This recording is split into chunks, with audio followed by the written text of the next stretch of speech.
si krep ka aka Keta sa jok me Bonangaya bakpaka Bersikari somoirang Ne kerja jok kecam bersing sarang ho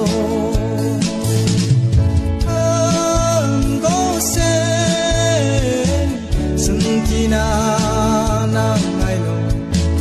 kapako basalamone nirkaino